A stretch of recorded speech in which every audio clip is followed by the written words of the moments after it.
ADHD, it's really rising these days. There's a lot more kids being diagnosed and medicated for this condition than there used to be. And again, it's considered to be one of these genetic medical conditions. Let's say I hadn't had lunch, okay? I have had lunch, but let's say I hadn't, and you were holding a chocolate bar in your hand, okay? And I'm really hungry. I might have an impulse to grab that chocolate bar and bite into it. That's the impulse. Anything wrong with having the impulse? No. Would there be something wrong if I acted it out? Yes, okay? So there's nothing wrong with having the impulse, but that's okay, because there's a part of my brain, and I'm pointing at it actually, it's right here, one of whose jobs is to regulate impulses, which is to say, Gabor, not right now, it's not your chocolate bar. Maybe you shouldn't be eating chocolate right now.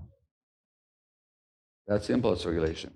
Addicts have very poor impulse regulation, and there's an even larger number of people, huge number of human beings, who completely lack self-regulation. And who are those? Children, young children. What does that tell us? It tells us that nobody is born with impulse regulation. It has to develop. And maybe when we look at these conditions such as ADHD, oppositional defiant disorder, or a whole range of conduct disorders and addiction, we're not talking about diseases, we're talking about a developmental problem. Maybe things just didn't develop the way they should have. Or when don't things develop the way they should? If you're a gardener and your plants are not developing the way they should, the way you expect them to, what's the first thing you would look at? You would look at the conditions. Too much or too little sunlight? Too much or not enough irrigation? How about the quality of the soil? You look at the conditions of development. And if you wanted those plants to develop properly, you would fix those conditions. You wouldn't try to treat the plants for some kind of disease most of the time.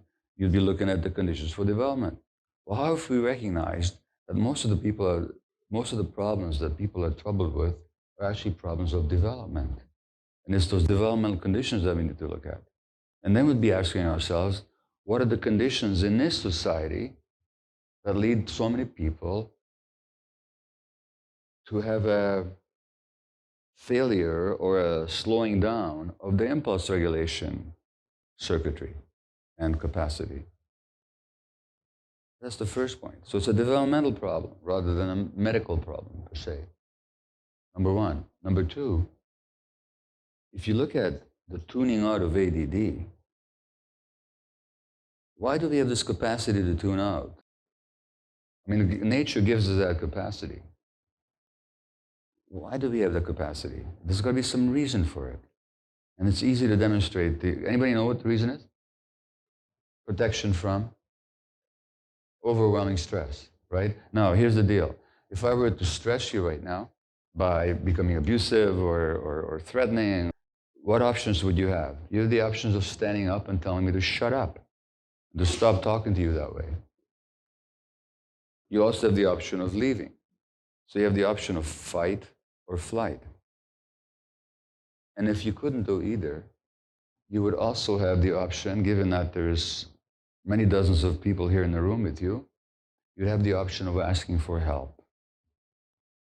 But what if I were to stress one of you and you didn't have the option to ask for help or to escape or to fight back? Then what would you do? Well, you wouldn't do anything. And so freezing is one option, tuning out is another, just going absent-minded, dissociating, in other words. Then you wouldn't have to feel the pain and the stress. Well, you can see, I might have lots of reasons to tune out as a 1-year-old, as a 2-month-old, as a 3-month-old. So maybe it began as a coping mechanism. Maybe the ADD also begins as a coping mechanism. You may think you're here because somebody in the family's got a problem and you're here to help them. What I'll be telling you throughout the day is that actually each one of us is here for ourselves.